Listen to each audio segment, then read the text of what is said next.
Hey there, this is a little video goes along with the homework practice 1-3, lesson 3, numbers 1 through 12.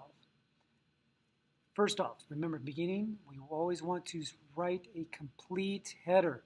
Name, instructor name, course, math A, period, whatever period you have, the date, and then this right here is the name of the assignment as written in your agendas.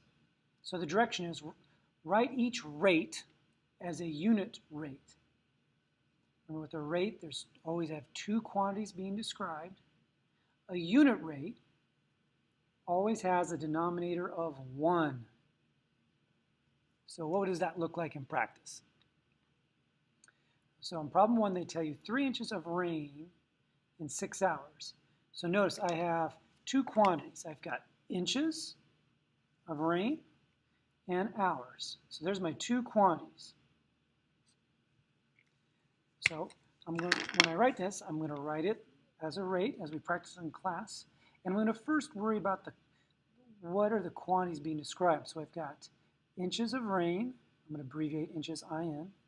Inches rain in 6 hours. In hours.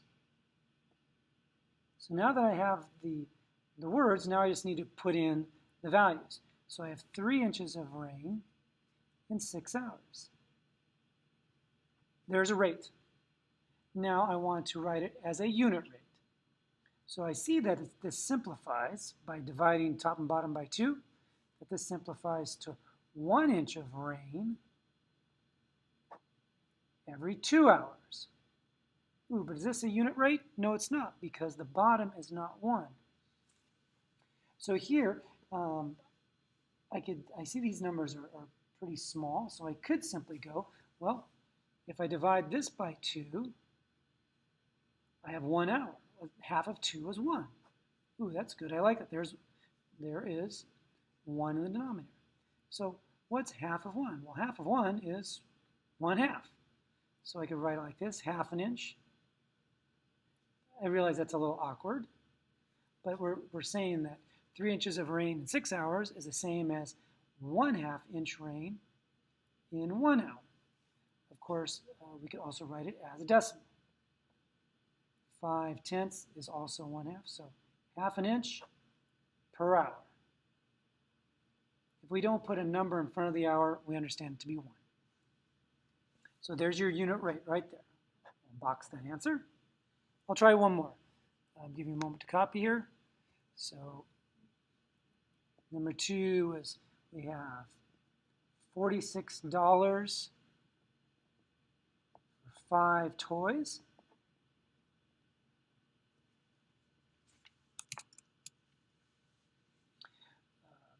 So in this case, here's my quantities being described, dollars and toys.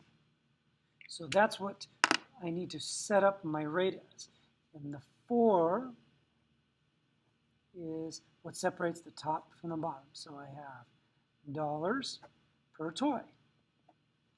The question is, well, the denominator, I want it to be 1. Well, I don't know how much 1 toy costs, but I do know that it's $46 for 5 toys.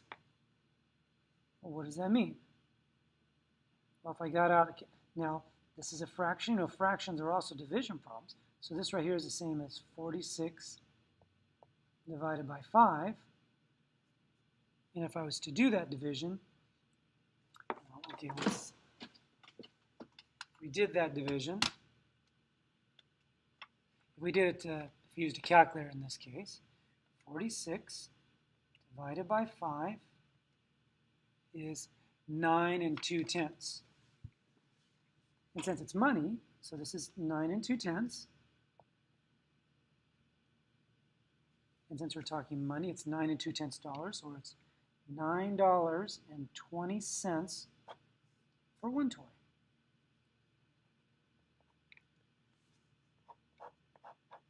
So we're $46 for 5 toys.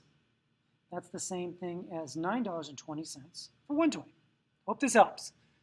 Remember to write out the problem and write out the ratio in words then match up the numbers.